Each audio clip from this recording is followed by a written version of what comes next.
Bismillahirrahmanirrahim. Assalamualaikum warahmatullahi wabarakatuh.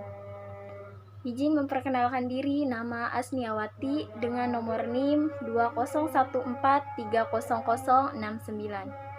Jurusan Asuransi Syariah semester 4 kelas B. Video ini saya buat untuk memenuhi tugas UTS ujian tengah semester dari mata kuliah Underwriting dengan dosen pengampu Bapak Trisna Taufik Darmawansyah ME. Baik, di sini ada beberapa poin yang ingin saya sampaikan. Di mana poin yang pertama itu adalah tentang underwriting. Apa sih underwriting itu? Underwriting adalah proses penaksiran mortalitas atau mobilitas calon tertanggung untuk menetapkan apakah calon tertanggung dapat ditutup asuransinya dan jika dapat diklasifikasi risiko yang sesuai bagi tertanggung. Sedangkan mortalitas adalah jumlah kejadian meninggal relatif di antara sekelompok orang tertentu dan mobilitas adalah jumlah kejadian relatif sakit atau penyakit di antara sekelompok orang tertentu. Jadi dengan demikian, underwriting adalah proses yang dengannya pengelola asuransi syariah mempertimbangkan dan menentukan apakah akan menerima partisipasi ganti rugi yang dibuat pemohon dan menentukan syarat-syarat yang akan ditentukan. Nah, yang selanjutnya itu apa sih tugas underwriting? Tugas underwriting adalah antara lain melakukan proses penyelesaian dan pengelompokan risiko yang akan ditanggung. Tugas itu merupakan elemen yang esensial dalam operasi perusahaan asuransi. Sebab maksud underwriting ini adalah mendatangkan laba melalui distribusi risiko yang diperkirakan akan mendatangkan laba. Tanpa underwriting yang efisien, perusahaan asuransi tidak akan mampu bersaing. Dalam prakteknya, untuk menarik nasabah harus ada proporsi yang sama antara lain risiko yang baik dengan risiko yang kurang menguntungkan dalam kelompok yang diasuransikan. Peranan lain underwriting dalam perusahaan asuransi juga adalah sebagai berikut, di mana yang pertama itu adalah mempertimbangkan risiko yang diajukan. Dan yang kedua ada memutuskan menerima atau menolak risiko yang diajukan. Yang ketiga ada menentukan syarat dan beberapa ketentuan serta lingkup ganti rugi. Dan yang keempat ada mengenakan biaya upah pada dana kontribusi peserta. Yang terakhir ada mempertahankan, meningkatkan dan mengamankan margin profit. Baik, poin yang selanjutnya yaitu proses ataupun prosedur underwriting. Nah, proses underwriting ini adalah tahap awal sejatinya kita dimulai ketika berdiskusi dengan agen asuransi. Dalam hal ini, agen asuransi menjadi underwriter. Pertama yang menyeleksi dan menimbang risiko, apakah bisa mendapatkan asuransi ataukah tidak. Nah, biasanya seleksi risiko ini dilakukan dengan memberikan semacam kuesioner yang harus diisi dan dijawab oleh calon tertanggung. Poin yang selanjutnya yaitu equitable to the client. Nah, maksudnya itu adalah salah satu prinsip dasar, di mana bahwa tertanggung harus membayar sejumlah premi yang proporsional dengan tingkat risiko tertanggung yang diasumsikan perusahaan. Bila permohonan asuransi diterima, perusahaan asuransi harus menentukan tingkat risiko dan harus mengenakan suatu jumlah premi yang wajar untuk risiko ini. Selanjutnya ada moral hazard. Nah, moral hazard ini dari seluruh jenis risiko dalam asuransi jiwa, risiko yang paling berbahaya adalah risiko moral atau yang sering disebut dengan moral hazard. Moral hazard adalah suatu risiko akibat adanya rekayasa manusia dengan niat buruk dengan maksud untuk memperoleh keuntungan klaim asuransi. Untuk mencegah timbulnya risiko moral tersebut, maka setiap aplikasi permintaan asuransi perlu diteliti dan diseleksi dengan benar. Selain itu, perlu dilihat kelayakannya juga dari permintaan asuransi tersebut. Apakah uang pertanggungan yang diajukan sesuai dengan kepentingan finansialnya? Apakah dia insurable, interest atau antara pemegang polis dengan tertanggung dan yang ditunjuk menerima santunan. Nah, yang selanjutnya yaitu bagaimana sih menciptakan premi yang proporsional.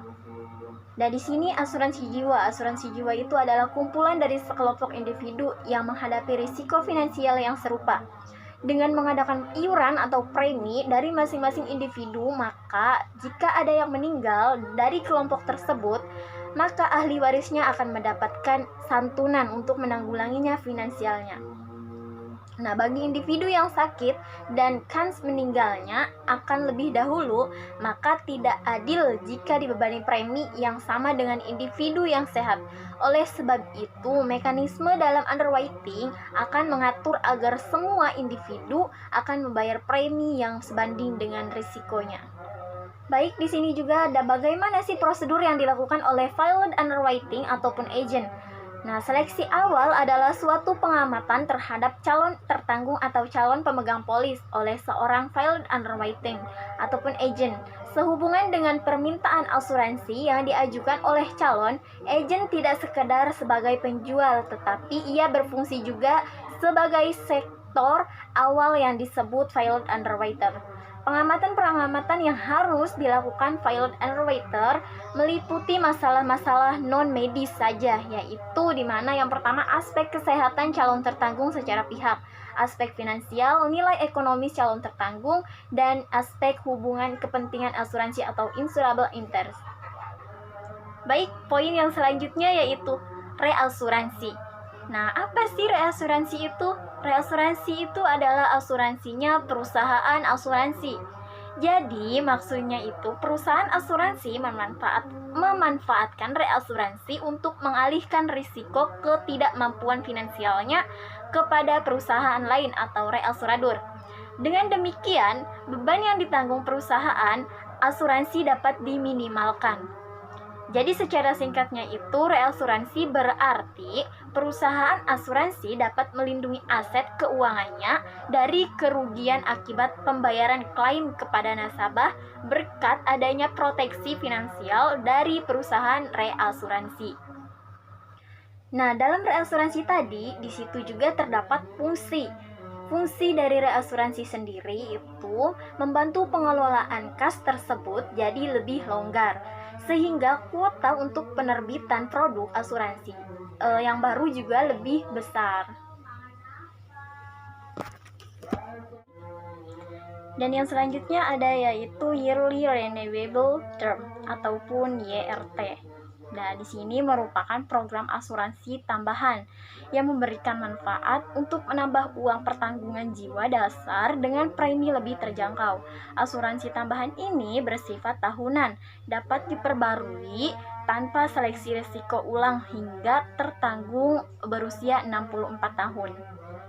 Nah, selanjutnya itu ada Facultative Obligatory Treaties, merupakan suatu kerjasama di mana trading company bebas menentukan fakultatif apakah akan atau tidak akan mereasuransikan risiko yang dimilikinya. Dan apabila trading company telah memutuskan untuk mereasuransikan, pihak reasuradur wajib obligatori mengaksep risiko yang diasuransikan atau ditanggungnya selama reasuransi itu memenuhi perjanjian yang telah disepakati antara reasuradur dan trading company. Ya, selanjutnya itu ada retensi, di mana retensi ini adalah jumlah uang pertanggungan yang dimiliki oleh perusahaan pemberi trading untuk akun bersihnya sendiri atau atas risiko tertentu, atau dalam peristiwa bencana yang mempengaruhi beberapa risiko pada saat yang sama atau jumlah yang dapat diinginkan oleh perusahaan untuk ditempatkan mempertaruhkan untuk akunnya sendiri ketika menanggung satu atau sekelompok risiko. Baik, ada juga reasuransi fakultatif ataupun fakultatif reasuransi treaty, di mana reasuransi yang dilakukan oleh perusahaan asuransi kepada perusahaan reasuransi dengan melalui penawaran terlebih dahulu. Jadi, istilah fakultatif sendiri berarti bebas atau tidak terikat atau sukarela di antara pihak-pihak yang terlibat karena belum ada ikatan atau keharusan-keharusan tertentu. Nah, dalam perjanjian ini masing-masing pihak, trading company atau dan reasuradur sama-sama memiliki kebebasan di mana pihak trading company bebas menentukan apakah akan atau tidak akan mereasuransikan risikonya kepada reasuradur, dan pihak reasuradur juga bebas menentukan apakah akan menerima atau menolak risiko tersebut. Baik, poin selanjutnya yaitu katastrofi reasuransi ataupun reasuransi bencana. Jadi suatu bentuk reasuransi yang memberikan ganti rugi kepada perusahaan yang menyerahkan atas akumulasi kerugian yang melebihi jumlah yang ditentukan yang timbul dari satu peristiwa atau serangkaian peristiwa bencana. Yang terakhir itu ada koinsuransi. Jadi, koinsuransi itu adalah jumlah yang harus dibayar tertanggung terhadap klaim asuransi kesehatan setelah deductible terpenuhi. Sementara itu, koinsuransi juga berlaku untuk tingkat asuransi properti yang harus dibeli oleh pemilik pada struktur untuk cakupan klaim. Baik, mungkin hanya itu saja yang bisa saya sampaikan. Kurang lebihnya mohon maaf. Akhirul kalam. Wassalamualaikum warahmatullahi wabarakatuh.